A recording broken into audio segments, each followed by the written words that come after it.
This is going to get very silly very quickly. Silly's good. Silly's good. Don't worry, I won't ask you whether you prefer a KM54 over a KM53 and what angle you put it at the... The angle of the dangle. The angle of the dangle. We are here at LAFX, Mr. Dan Vicari, who's sitting over there. This is his wonderful studio. I'm here with the very great Eddie Kramer. How are you? Thank you, sir. Thank you. You've been here the last week or so working on some Hendrix, I hear. Where did he hear that rumor? Somebody paid him. Yes, that's very true. It's lovely stuff. It's a restoration work of Jimi's new album that's going to hopefully come out maybe next year. Wonderful. It's a studio album. I think it'll be one of the last ones, but it's lovely. It sounds great. I'm very proud of it, and very exciting sounding. Marvelous. How long have you been here? Oh, I just got here a few minutes ago. Boom, ching. Are you right? See, he's like me. He's checking you every 5 seconds. You see, you got to get used to it. Oh man, no. You know what I did this morning yesterday with these guys? I was like, we're starting 11, which means we have to be here by 10:30. You got here at like 11. Wrong. First wrong thing you ever did in your life was to get here at 11. No, you got here at 11. He actually got here early. I had to tell him off, and I was like, if you arrive at 11 and he's already here, yeah, then you'd be up. But it's a whole different world for the kids. They don't. I know. Anyway. But that's a whole other thing. How long have I been where? Are you referring to the U.S.? Yes, the United States of America. Yeah, God help it. I swear, I don't know. And we don't mind about the plane. I did an interview day before yesterday, and obviously it was, with the 4K camera and the mics are wide open and all. It's not sort of we're a little bit more commando, as it were, like this. Yeah. You notice I didn't say commando, I said commando. Thank you, I appreciate that. But literally at about between like 4 and 7 p.m. from Burbank, it's a traffic jam of planes just going whoosh, whoosh, whoosh. But we don't care about that because we're doing commando. Back to the first question. I arrived in America in 1968, April 17th to be precise. I was asked by a gentleman named Gary Kellgren, who ran the record plant in New York. Oh, wow. And if I was telling the guys a story, a more detailed story, I'll just give you the sort of truncated version.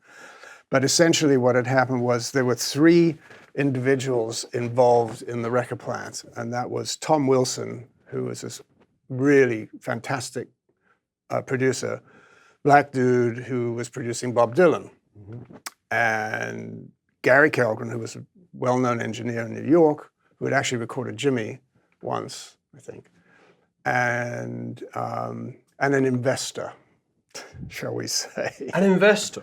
Yes. So Gary was looking for an investor and somehow managed to hook up with Charles Revson. The other partner was Chris Stone. So it was Chris Stone, Tom Wilson, and Gary Kellgren. And Chris worked for Revson. Now, Charles Revson, Revlon. Oh. Right. Okay. He was divorced. Charles Revson, obviously, multi-billionaire, whatever. He was divorced from his wife. And when Revson turned them down for a loan to build a record plant, he went to his ex-wife. And I remember the day I arrived, I swear to God, I was on the back of Gary Kellgren's motorcycle, going at about 100 fucking miles an hour. It scared the shit out of me. And we arrived in Connecticut someplace at this big mansion and get to meet her, and she wanted to check out who I was, blah, blah, blah. And they managed to get $300,000 out of her to build the record plant, which was a fair amount of money in 1968 dollars. Yeah. A little side note, if you look up Peter Revson was her son. He was the most amazing Formula One driver. Yeah. Oh. Yeah, you should see. I'll check that out. I'm a Formula One fan. So. Oh, well, that's another story. That's why I said we could be here all bloody day. Well, good. It would be all about motor racing. Good time at the moment with Lewis Doing so well. We won't go there for the minute because That was half our conversation on the way up. Yeah, it could be the rest of the day. But Yeah. Peter Revson was an absolute fearless driver, and it was very good. And he unfortunately died in an accident. In fact, he was testing at Kailami in South Africa. Anyway, side story. I love the side stories because it sort of gives you the whole deal. Tom Wilson came to London in 1967, and I was working with him doing some Animals, actually. There's a lovely history with the Animals and who left the Animals, which was Mr. Chaz Chandler, who was Jimmy's producer. And he came to America in 66, and found Jimmy at the Café Noir, brought him to England. That started that whole thing with Jimi Hendrix. But in 67, late 66, while I was working at Olympic, Tom Wilson comes over and does this other stuff with the Animals, liked what I did, said, he didn't say do, but if he had, I would not have been surprised. Come over to America, we're building this studio called the Record Plant. I said, nah, I don't think I want to do that. Nah, I'm happy here, blah, blah, blah. And then Gary kept calling me, and other people kept calling me, you got to come over, man. You know, Jimmy's moving to the States, yada, yada, yada. And I gave in. I said, oh, okay, fine, right, I'm coming over. I'm glad I did, because it was a shock. It was a wonderful shock, because in England, you know how it was. You're an engineer, and you're trying to make the grade. And if you made more than £50 a week, the other people or your fellow engineers would look at you, oh, you think you're too good for us. Yeah, piss off, you know, go to the bloody States, see if we care, you know. Yeah. And there was never this support thing that you felt when you came to the States. The moment I landed here and I walked into the record plant, it was, wow, England was 4-track. I jumped to 12-track, a 12-track 1-inch Scully, piece of shit tape machine. But the fact that if you could do a job and do it well, you got paid for it. And people respected you for the fact you did a good job, as opposed to the other way around where they would knock you for doing a bloody good job. Yeah. And after that, I think I need a cup of tea. You know what, I'll take us the PGs. We have to... All right. Thank Mr. Dan Vicari here for providing Thank PG you, Mr. tips. Vicari. Thank you, LAFX. We love you. And thanks for the tea. PG tips always. Reasonable cup of tea? Very wonderful cup of tea. Eddie made me this cup of tea. The first thing I tell any of my assistant engineers when they come to work for me, if you don't know how to make a cup of tea, piss off. Oh dear. Looking at these two. Because we, as you say, we're commando here. Yeah. These guys, he's an assistant engineer and he's an engineer. So they actually... I feel very sorry for you. You're in the wrong bloody business. No, I'm just kidding. Well, people will watch our videos and go, you know, the lighting could have been better. And it was like, yeah, you know, so what? We're just... Do you have the information? That's the main point. Exactly. Anyway, you asked the question, how did I get here? It's sort of a long and winding road. Wasn't there a song? That sounds like a song to me, yeah. Yes. Some other band, I think, did that. Yeah, the Beatles. Beatles, yes. Anybody know that reference in this room, apart from Dan? You'll have to look it up later. Just don't look at us like, you know...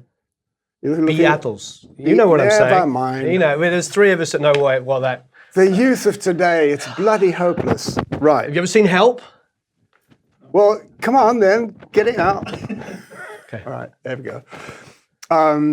So I get to the record plant, like I said, and it feels like I'm being recognized for what I could do. And we start working, of course, we're on Electric Lady Land album, not Electric Lady Studios. And everybody calls, not everybody, but so many people make the mistake of calling Electric Lady Studios Electric Lady Land Studios. And I want to go, twit.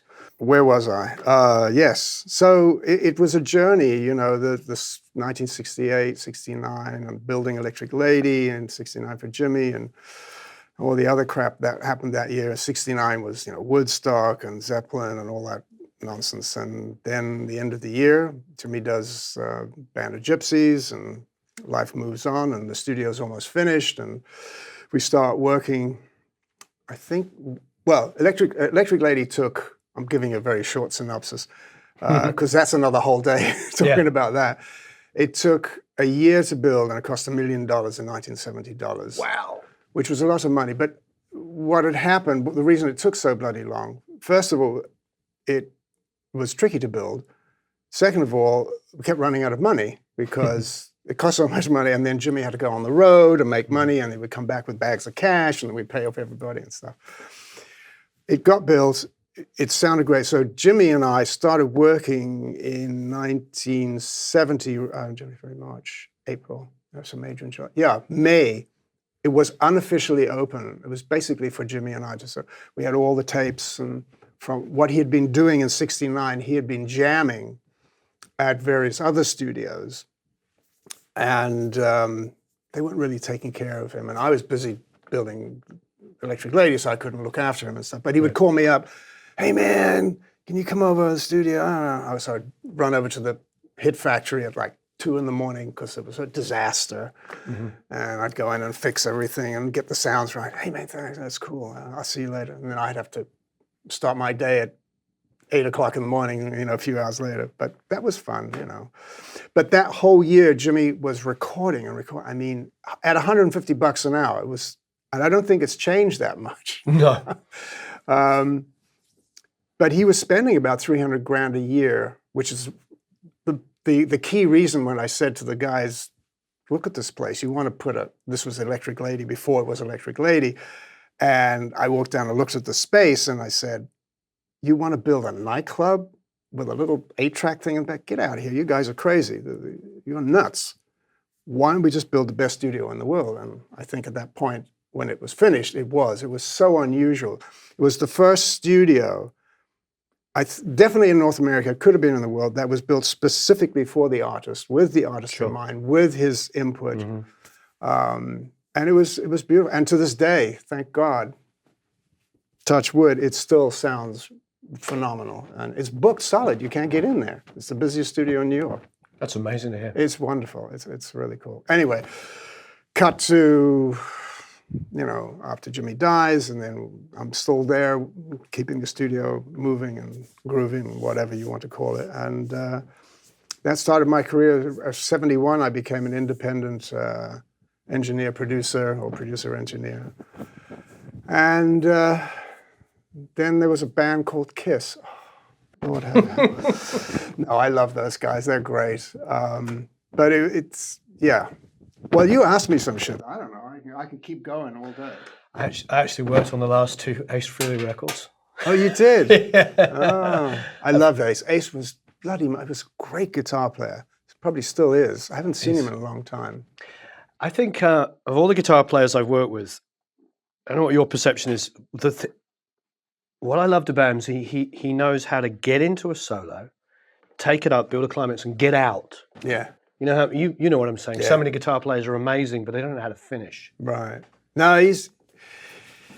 I loved Ace. I mean, he was definitely crazy in the day, but smart. He knew how to, like you said, he knew how to get the best out of that. He was definitely the guitar player in the band, and I think the Kiss as a band sorely misses his talent. Yeah, he was nuts, although who cares, but he was a fine musician. And I love the solo albums I did with him with the truck up in Connecticut. Oh, they were terrific, Yeah, he one of the main reasons beyond obviously your resume to want to interview was the fact that he speaks so nicely of you. He's a good man. No, he's great. And just so talented.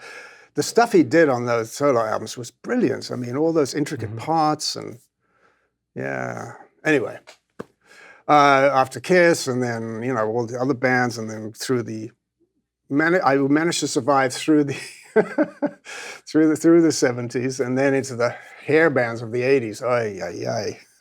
But there were some sparkling moments. There was a band called Anthrax. Oh, fantastic. Yeah, which was very interesting. Anybody hear of a band called Anthrax? Yeah. He's a Metallica fan, so if he doesn't know Anthrax, he has to retire from the music industry. Yeah. No, but it was a challenge for me because it was the first sort of heavy metal, quote unquote, band that I'd recorded. And there was some interesting, challenging moments. But I think the record was great. There was a single that was a hit in England, I'm the Man. Right, I think I remember, yeah. And everybody in the band switched instruments. I even ended up playing piano on it for some reason. I don't know, but they were, life just have carried on through the 90s. I moved here to California in 2002. Kids had all grown up, and I've always liked California. I really liked the lifestyle. It was cool, and I was working, and I've had this long-term relationship, of course, with the Hendrix family, doing all the restoration work since the early 90s when the family got all the rights back. That's amazing, yeah. Yeah, and in fact, this week we just put the finishing touches to an album. Very interesting album. Are you allowed to talk about it? I can just say that this is a really exciting studio album. Wow. Yes. Probably the last one of studio stuff. But it's pretty awesome, I think. Is this material that was unearthed that you didn't know about, or stuff that you knew was always there that you were... No, it's stuff that has been unearthed to a large degree, and the process of the mixing is the centerpiece of how we put this all together. Because thank goodness for LAFX, I started, when did I come here? About 9 years ago, something like that. Right. Good grief, it's a long time. We'll be old men walking out of here. I've developed this, I guess it's a technique or a way of working, which I use now throughout what I do. With the advent of Pro Tools and all the rest of that and all the digital work, and I was sort of resisting it for up until about 10 years ago, and then embracing it fully. But I also have tried to figure out how the hell can you make digital, this is about 10 years ago, how do you make digital sound warm?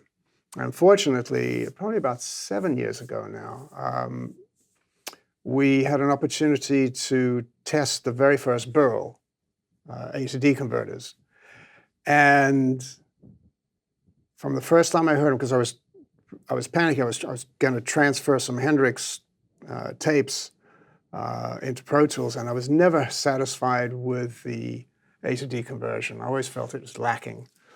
And they brought in these test units and stacked them one on top of the other. And I started A-Bing from Pro Tools to tape, and I went, holy shit, this is amazing. This sounds just like the tape. It's the only thing I've ever heard, and obviously they've improved it over the years, but I think the reason is it's got transformers in it. I mean, right. It makes a lot of sense. And so everything we do is through the Burl, and I have a new studio, which I can tell you about in a minute, but just quickly talk about today. I'm rebuilding the famous nightclub in Toronto called the Mocambo. Oh, wow. Yeah. And the Mocambo is where I recorded the Stones' Love You Live in '77, where Keith got busted, and Margaret Trudeau and all that lovely stuff. Yep. So it's the original Mocambo, but we've taken the building down to nothing. We've destroyed the entire building, just left the shell, the facade, front and back, and put a brand new building on the inside. John Storick, Walter Storick Design Group, he and I are doing the design. Well, he did the design. I'm just twiddling knobs eventually. But John and I, as you know, did Electric Lady together. That was his first job as an acoustician. And, amazing. Yeah. But there on the top floor, there's a very, very big control with a large overdub booth, which looks down at the stage. There's a Neve 88R in there, which is gorgeous. Same one as at EMI Abbey Road or at Capitol. Great. Which is lovely. All the analog gear. And that's going to bring me back to the question, or rather the thing we were talking about, which is how do you combine the best of analog and the best of the digital world? Sure. And I think I found that sort of nexus point where the two worlds talk to each other effectively. And the results, certainly from the point of view of mixing Hendrix stuff, which is like tapes from 67 through 70, right. Whether they're 4-track half-inch or 8-track 1-inch or 12-track 1-inch, God help us, or 16 tracks. Some of the later stuff was 16 track. But still, how do you make that music, which is fairly familiar, I would say, Sure. sound familiar yet new and fresh? And I think this method of combining those two worlds, yes, we use plugins. Yes, we use all the, if you look at the racks of gear there, there's Beautiful tons, racks, yeah. tons of, whether it's Pultecs or limiters or any kind of analog device that'll give it character. But yet, if I need to fine tune something, let's just say, for instance, there's a horrendous buzz. I mean, like a ground was off, and seriously, and it's almost obliterating the sound of the guitar. We can go in and we can remove it. That is just a godsend, because now I can save a piece of music which would otherwise be left. So for me, this restoration process is a bit like, the guy who's out there in the desert with a brush, Sure. trying to find where is that bone, how old is that? Yeah, boy, we can do that. And it's like that. You're revealing something that was not, you were not able to see or feel or hear before. So that's where we're at with the Hendrix stuff. So I'm going to leave that and let you ask me another bloody question. Well, I'm enjoying this because when we were in the kitchen, the first thing I said to you was like, the one question I want to ask you is, what do you want to talk about? Right, because I've watched lots of interviews with you, and of course, there's always comes back to the Hendrix stuff and Zeppelin, things like that. I think as a producer, I think the most important things for me is the relationship between yourself and the artist, and the technical stuff, and whether I was joking with you a minute ago, like, do you prefer a KM53 or a 54? It doesn't matter exactly. I mean, to the tech heads, the gear heads, yes, of course, it does have a bearing on the final sound. But look, Woodstock, it was terrifying. There was 500,000 people there. We only had 7 tracks, not 8, because the 8th track was a sync track. SMPTE, yeah. No, it wasn't SMPTE. It's a pulse tone, 60 cycles. Oh, of course. But so you only had 7 tracks, right? And all these bands, I mean, some of the bands were huge, How many mics did we have? It wasn't the mics, it was the type. 1 mic only, SM58. On everything? Everything, no matter what. And did it sound fairly reasonable in the end? I think so. Sounds fantastic. So it's possible. It doesn't really matter about the mics. It's the performance and what you do with the mic and how you EQ it. And by the way, that brings me to the next blinking red light. I really feel the contemporary schools do their students a terrible disservice in the sense that they do not. First of all, I think they should teach every damn student how to record mono, put a band in the room, put the mics up, get the EQ, get the sounds, get the compression, get the reverb, and bloody well print it then. And now you have an understanding of how music fits together as it comes at you, not after the fact. Because after the fact, you're going to go, let me see, what kind of EQ do I want to? Forget that. That's bullshit. Then you can get to stereo, and then maybe we'll put you on 4 and 8 track. I am stretching the point here. But I think it's essential that students of audio learn the basics, the actual basics of how does sound come at you. And when you put a band together in the room, where do you put the bloody mics? Is it this way for the hi-hat, or is it this way, I don't know. It really bothers me that there's not enough commitment to the sound. You get a sound, and then the band comes in and they listen to it. Wow, that's great. And that inspires the musicians. You record something with no EQ and no compression or anything, and they come in, yeah, that sounds all right. But you do it with your imagination, and you plug your brain into that and make it sound cool. They're going to go, hey man, that's cool. Let me get out there. This is cool. And you get inspired, and they're going out there. I love all that. Those are very important things. It's interesting. That comes up a lot. about a lack of commitment. And I just read a blog that somebody wrote, and they were saying, oh, you don't have to worry about gain staging anymore. You don't have to worry about committing to sound. You don't have to. And this was a not particularly well-known person, but somebody who's active in the industry. And I'm thinking to myself, that's horrible. That's basically, there's no more recording. It's just mixing. Everything's now mixing. Yeah, but the art of recording and mixing is one. I mean, you can't really separate the two. I think that that's a terrible thing to say for anybody. Who is this chap? He should be hung, drawn, and quartered immediately. No, that's silly. I mean, that's a dumb thing to say. I mean, if you look at the history of recorded music, which I think is a fantastic story, which somebody should do a great long documentary on. And by the way, when we get to World War II, that's when the shit hits the fan, literally and figuratively, from every aspect. It's unfortunately in that crucible. That's how our industry was born. And if you want me to tell that funny story, please. All right. We could definitely go on a tangent when it comes to that. Oh, there's a lovely tangent here. My studio's called Spitfire. Ah. So. Go for it. Yes. Yes. Not Hurricane, but Spitfire. It could be Hurricane as well. Yeah. D-Day, 1944, right? There's a famous colonel in the American Army, I think is the Intelligence Corps. He's a colonel. And his job was to capture what the spies had figured out is what the Germans were up to. Because the Germans had tape, and they had Neumann microphones. If you do your history and you look at the bottle microphone, which is the predecessor of the 47, it's there at the Nuremberg Rally et al. They had the technology. They had a tape machine called a magnetophone, which you may know of, which could record at 15 IPS and 30 IPS. Frequency response, somewhere around about 100, at the bottom end to about 12K, which was quite amazing. And they also had tape, or what was the German equivalent of tape. It was actually acetate tape, which we just saw some. It was the company that made the tape was the Badische Einlein- und Suderfabrik, BASF. Right? Yep. And they were making tape and bombs and all that other crap.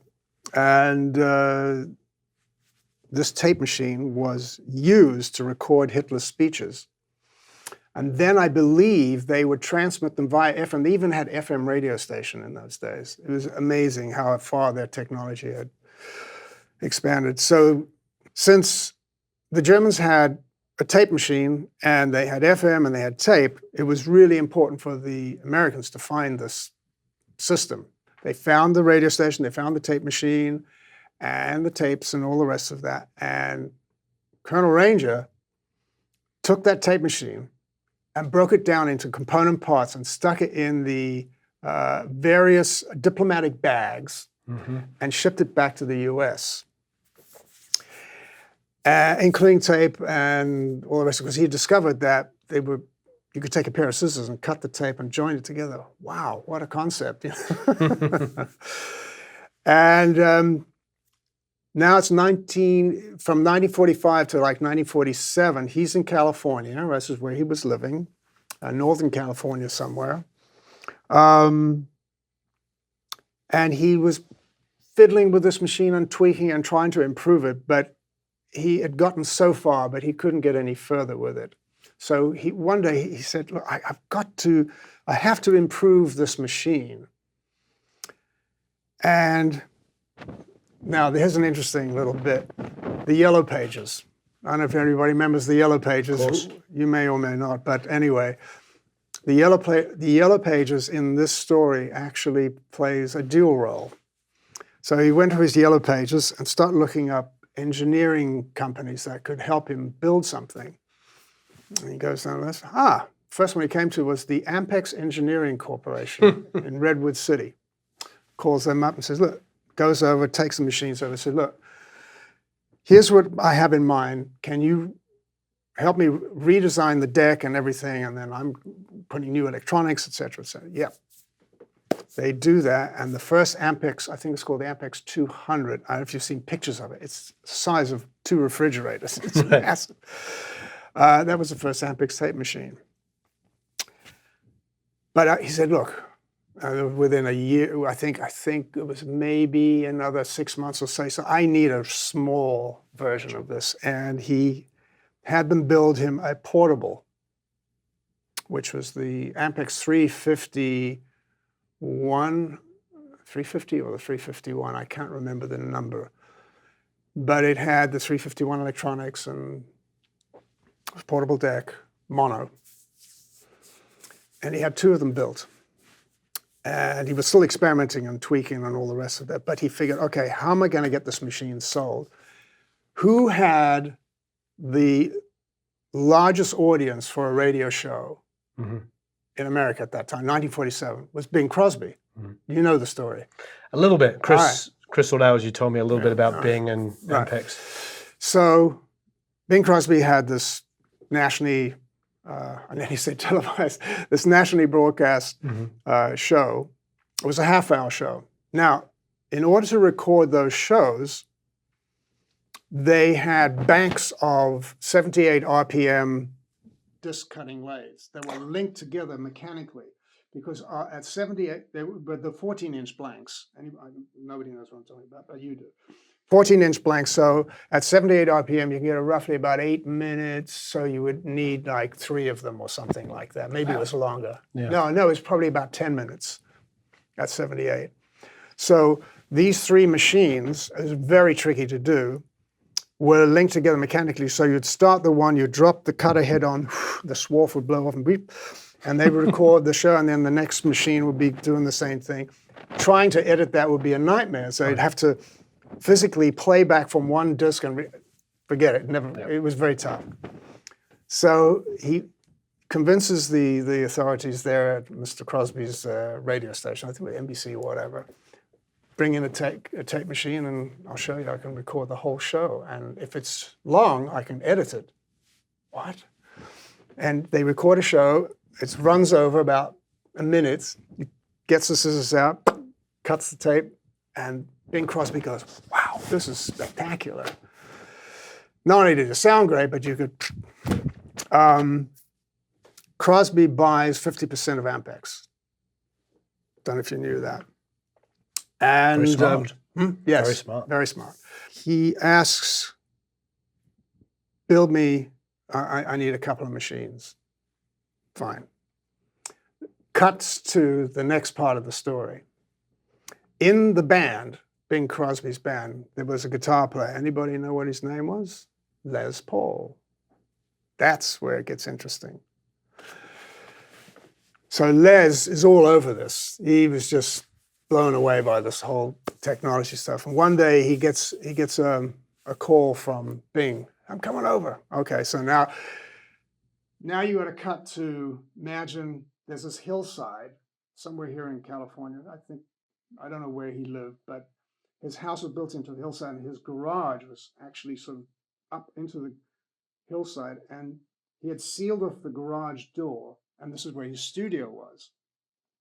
And the only way in was round the back up the hill, and there was a window probably about this size. You come up this little path, and you'd open this window, and you'd slide down through the window because he had locked everything down, right? Yep. And he gets the call from Bing. He comes out.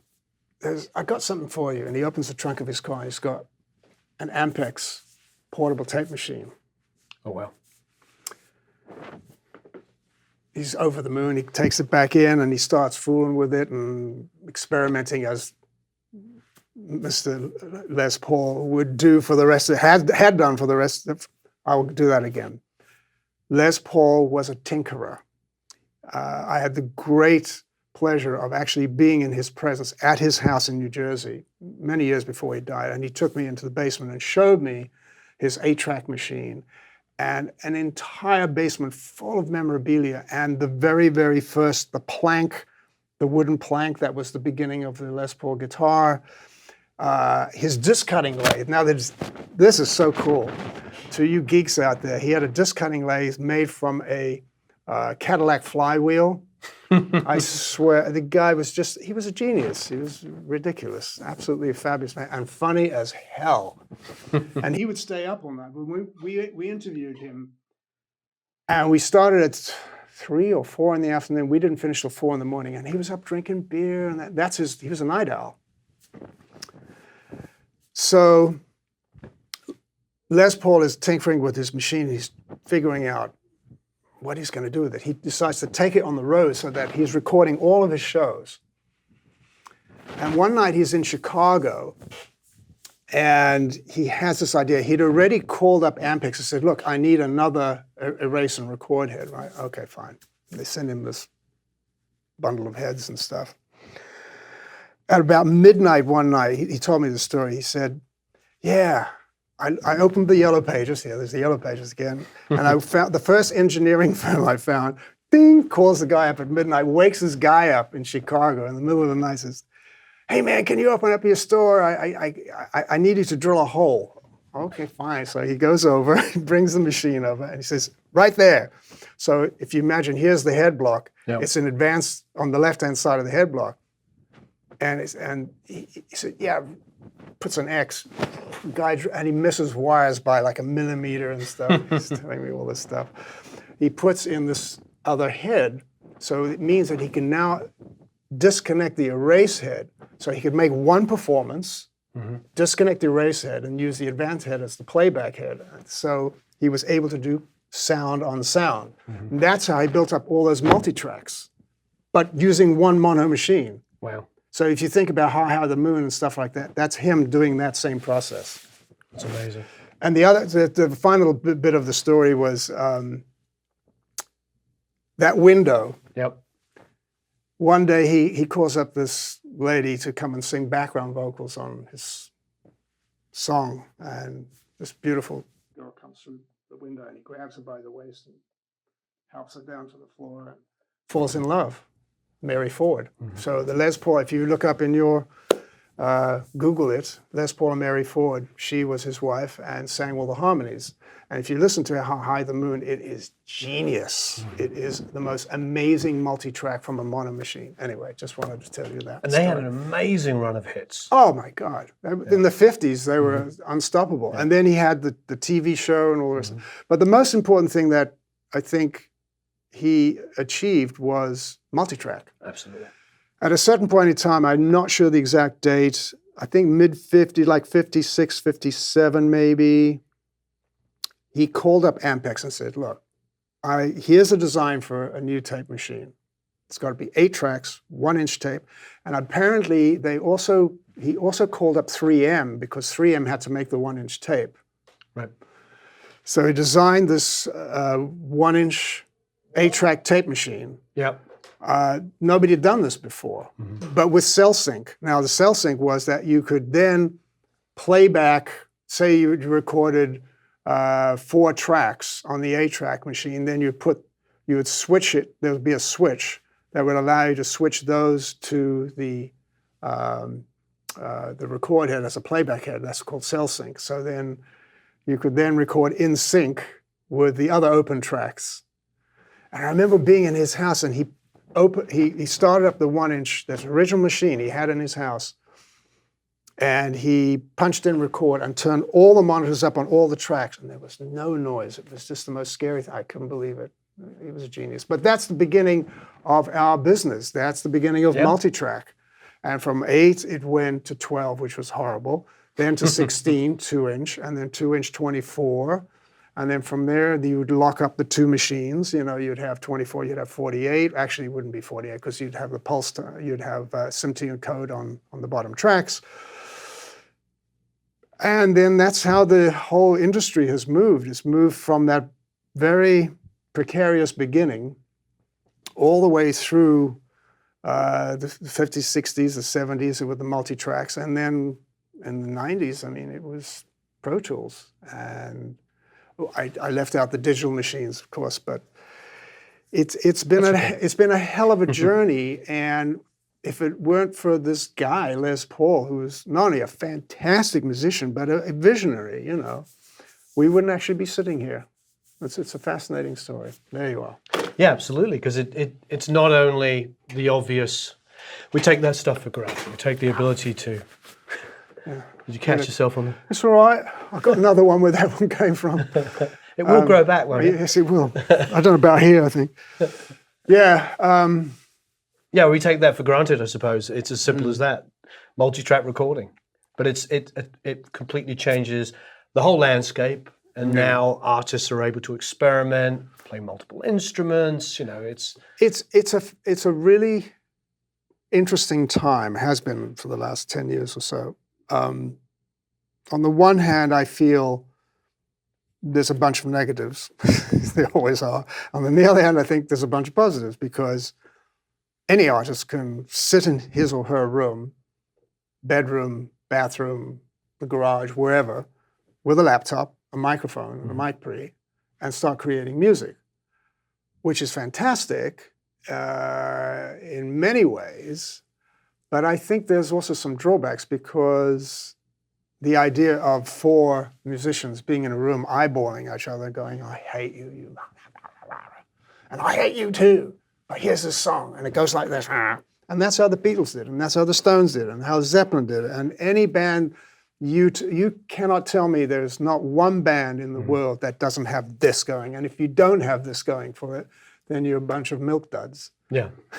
Yeah. You know what I mean? Yeah, not absolutely. mean, because you need that little bit of tension and Sure. stuff. And, Lennon and McCartney were always at each other. Yeah, the competitiveness to write the great songs. Yeah, and it gives you, I think then from that argument or whatever it is, that confrontation, you distill the song down to its essence. And I think the best things come out of that. You can't imagine Mick and Keith. I mean, they've always been at each other's throats, for God's sakes, when it comes to the music. I mean, in other times, they're wonderful together. But the music is always like... I remember working with Don Smith. I don't know if you... But he had done... he engineered with Don Was, and he had done like late 80s, early 90s Stones records. And he said that Keith would call Mick Brenda. I love it. Because it was like his wife. Yeah, Always fighting. Brenda. Like, where's Brenda? I love it. It's so true. It's so true. Dear, dear. But we are in a new sort of phase, I guess. I mean, I love I love many of the contemporary artists. And where I'm living now in Toronto, there seems to be a huge music community that's very influential in the top 10 in world music. Drake, The Weeknd, Justin Bieber, the list goes on. There must be at least 10 major artists from Canada, and certainly centered in Toronto. Deadmau5, people like that. Just it's a great city to live in. I mean, it's really cutting edge right now. It's really a happening. beautiful city as well. I love it. My wife and I moved there last year, and we really love it. So it's a cool place. It's probably one of the cleanest places I've ever lived in. Yeah, I was there for just a few months, like 15 years ago, and it was so clean. Right. Well kept. And I think it's very civilized. I think the Canadians have a really good attitude, and they're very polite. There's something of the British there, but not really.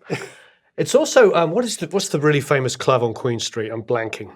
It's the one where the Stones always go and do warm-up shows before going on tour. There's definitely a sort of There's definitely an interaction between British musicians and Toronto. They love coming there and playing there. Well, the Stones would always go to Toronto to a large warehouse or whatever it was, where they would just practice for the tour. But the one incident that I am sort of quite familiar with is the Mocambo, which is the club that we're rebuilding. Yeah. Which was where the Stones played in '77, and Mick famously got busted and all of that. And the show was stunning because nobody knew it was going to be the Stones. In fact, they were billed as the Cockroaches, which I thought was amazing. And now it's going to become this incredible state-of-the-art. It's 2 live venues. And the original, on the second floor, it was a 10-foot high ceiling, much like this. It's now 26.5 foot high. So it's got wonderful acoustics. And like I said, it's got this great Neve 88R upstairs in my control room. And on the ground floor, there's a smaller venue. I think we could probably get 500 maybe on the main floor, and about 250 on the ground floor. And there's 2 bars and restaurant and the whole deal. Oh, amazing. Yeah, and even an elevator in the back, which means you can bring the gear up and down. And you're keeping the original name? Mocambo, absolutely. Well, it's a brand. Yeah. Which is why Michael Weckley is this visionary guy who loves music. He was the youngest member of the Toronto Stock Exchange at the age of 18 or 19. Oh, wow. He's got tattoos all over, but he's a huge music fan. In fact, we were just here for the Pete Townsend thing at the Greek when he did Quadrophenia, which was stunning beyond belief. 150 musicians on the stage. Wow. Good grief, it was spectacular.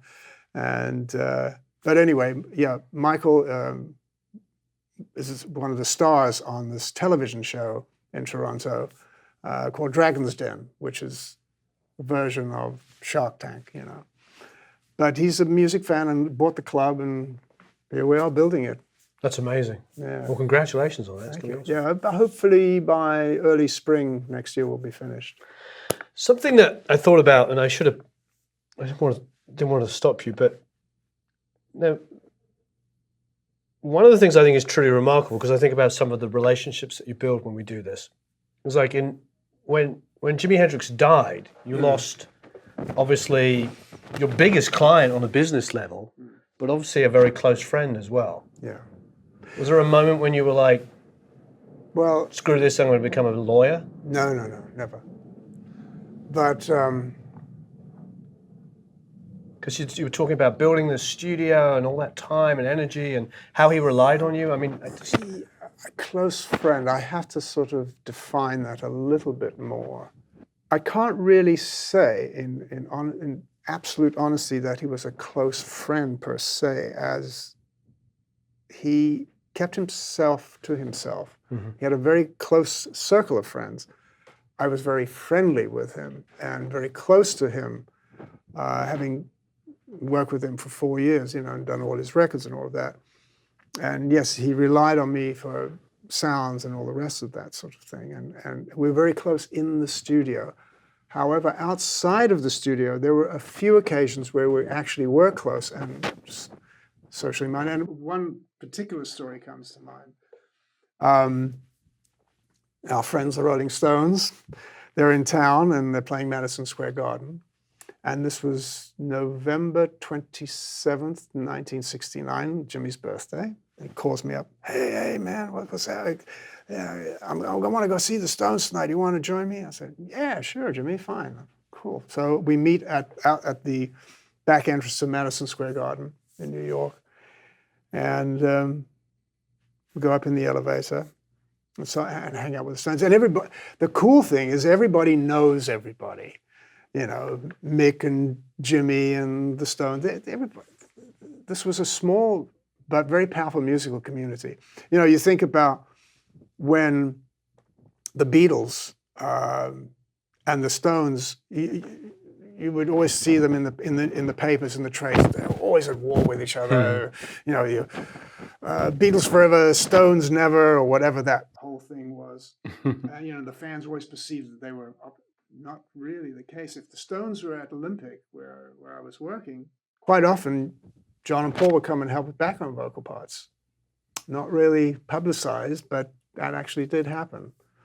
So the fact that Brian Jones from the Stones was, unfortunately, he had died, but I mean, he and Jimmy were incredibly close. So Jim and I were there and we're hanging out. And I managed to take a few pictures of Jimmy and Mick together, which is one of my little classic moments. But in the picture, if you look at it, if you go online, you can see it. There's Jimmy and Mick are sitting together, but next to Jimmy on the bench is this flight bag. It's a TWA flight bag. You know, used to have it was a shoulder thing, and you put a zipper was kind of a plastic thing. Yeah, I remember the sort of rectangular Yeah, system. yeah. It's I like remember them. right there. And that bag was critical. Jimmy carried that with him everywhere. And after he died, I had the opportunity to look inside it. What was amazing to me was the contents that we had. English checkbook, American checkbook, English money, American money, tons of guitar picks, as one might expect. But the one object that pretty much filled up the entire bag was Bob Dylan's songbook rolled up like this, thick like that, huge. And that filled pretty much the bag. And he carried that everywhere with him because he studied, he listened to Dylan, he loved his lyrics.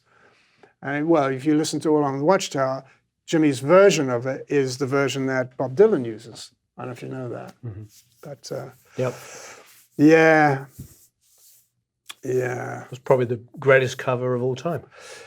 It certainly. It'd be hard to fight that one. Yeah. It was One of the pretty few amazing. instances when an amazing artist has complimented another amazing artist. Quick story on that one. Please. So it's 1968, I would say, probably January. And we're cutting the basic track for All Along the Watchtower. Now it's just Jimmy and Mitch and a guitar player from Traffic, Dave Mason, right? No bass, because at this point I think Noel was very pissed off and went to the pub or whatever, because Jimmy wanted to play bass. So the beginning of the song is very tricky. If you listen to it, it goes jang, jang, jang, jang, jang, jang, and then the time turns around. And Jimmy wanted that specific turnaround of time. And it was very hard for Mitch to grab it. And he's screaming at Mitch. And it wasn't often that he did, but he was yelling, yeah, I get the. Finally he gets it, and we're off to the races. And then he's yelling at Dave Mason. Come on, man, play that. No, it doesn't go like that. It goes like this, Jake. Because basically Jimmy was playing an acoustic, right? And so was Dave. And all Dave had to do was shrang. And who knows what kind of medicine was being imbibed. We'll use that word. Of course, there were drugs, and who knows? But you know, Jimmy never really got stoned, quote unquote. I mean, he'd smoke grass, but I never saw him when he was out of it completely in the studio. He was always focused.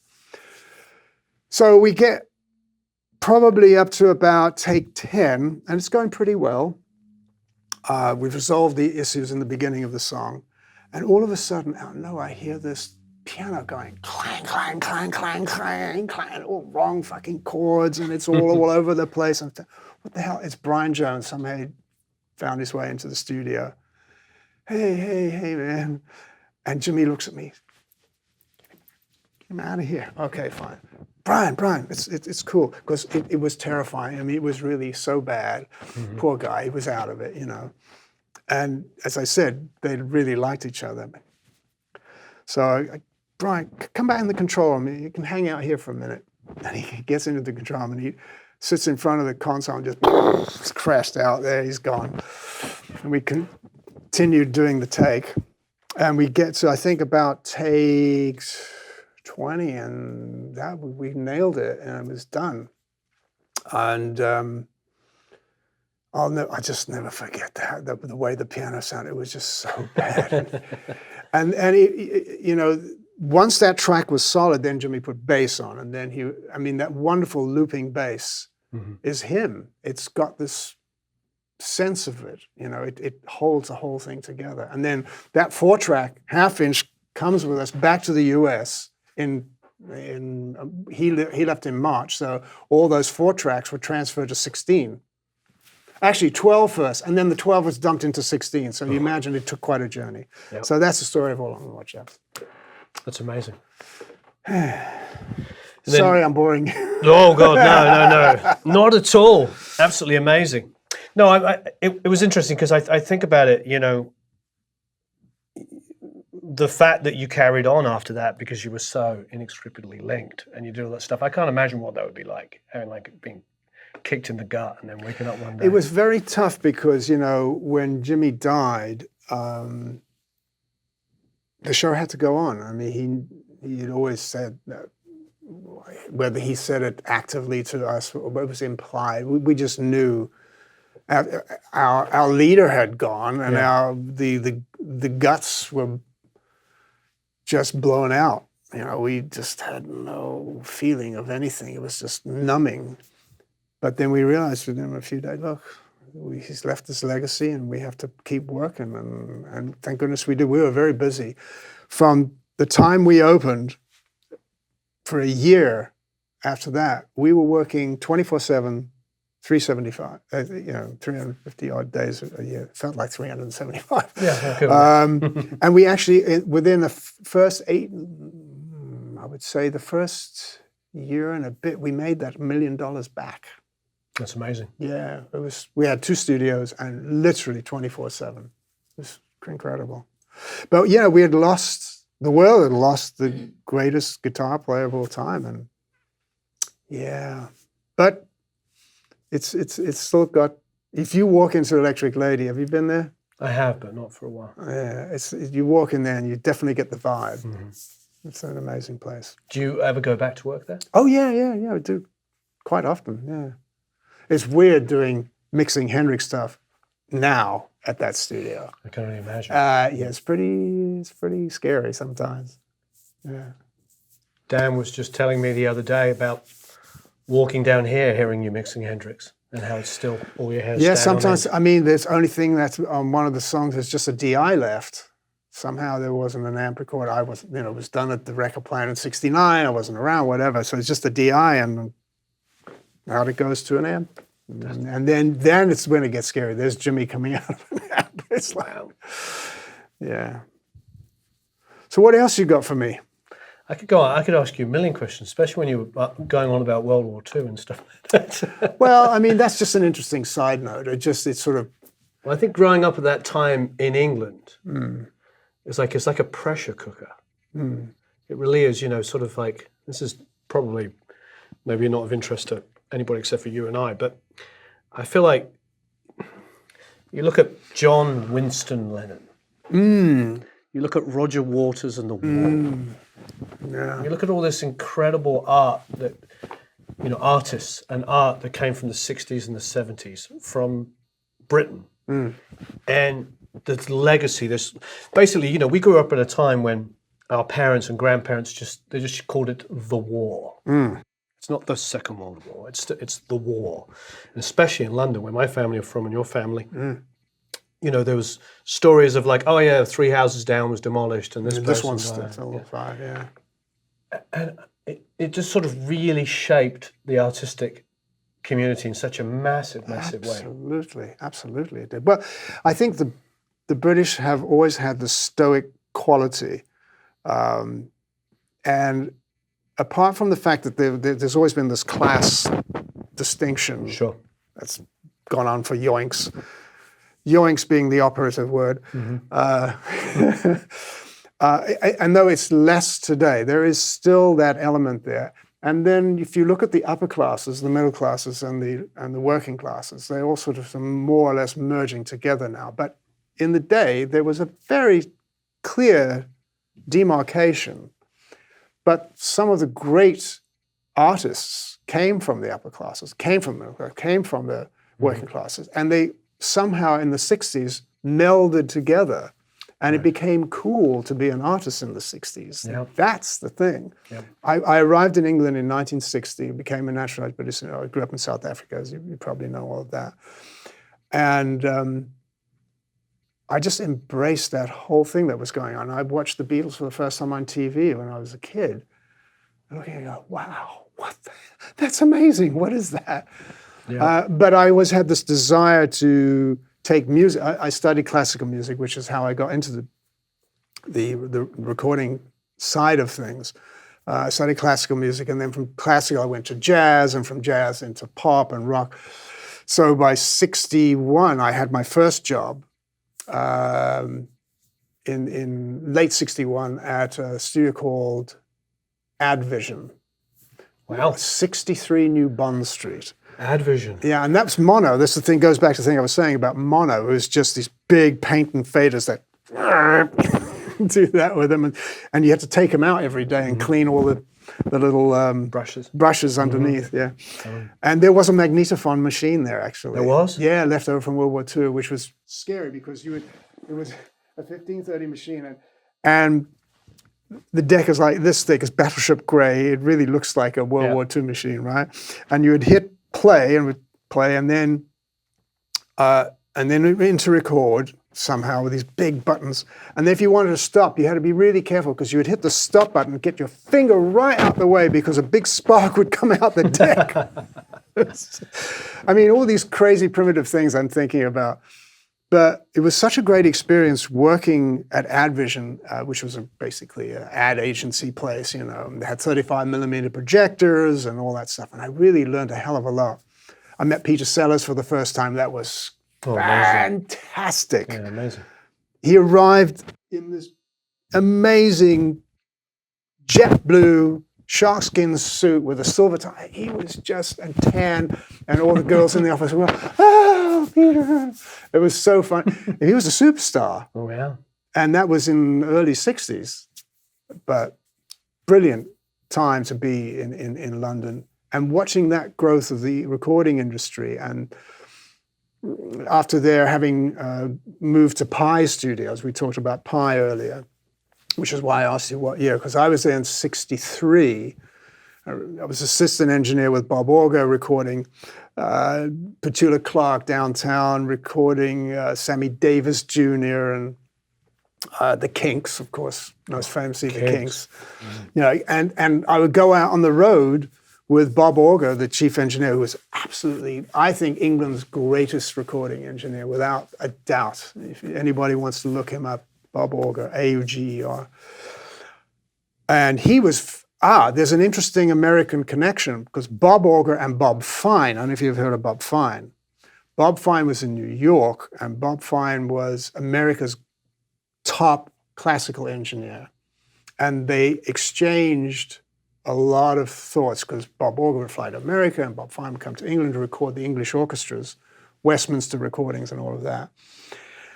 So Pi was known in those days as having the best mobile. So we had a three-track Ampex, three-track half-inch Ampex, 3 U47s. We would go to Walthamstow Town Hall, Bob, me, and all these cables and the mics, and we'd stick these big booms 30 foot up in the air, left, center, right, and record a 90-piece symphony orchestra one day. Next day, we're doing the Kinks. It was like, what? And you really had to have your shit together because it was such a different thing. But it was that classical recording techniques. There's a guy named Keith Grant, who was my boss at Olympic, who also was an engineer, worked for Bob Orger, had great training. That was the thing. You started off as a T-boy, and you had to just keep your eyes and ears up, and you couldn't say a bloody word. You just had to learn by, okay, you, get over here. You make the tea. You do this, you do that. Dog's body, clean the toilets, anything. And you learn by observation. And then little by little, you did the bits.